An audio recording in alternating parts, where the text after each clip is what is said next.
أعوذ بالله من الشيطان الرجيم. بسم الله الرحمن الرحيم.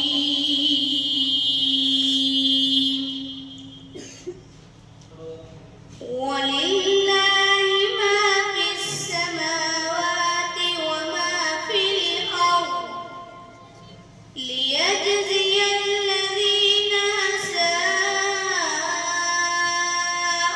بما عملوا ويجزي الذين أحسنوا بالحسنى الذين يجتنبون كبائر الإثم والفواحش إلا اللمم إن ربك واسع المغفرة هو أعلم بكم إذ أنشأكم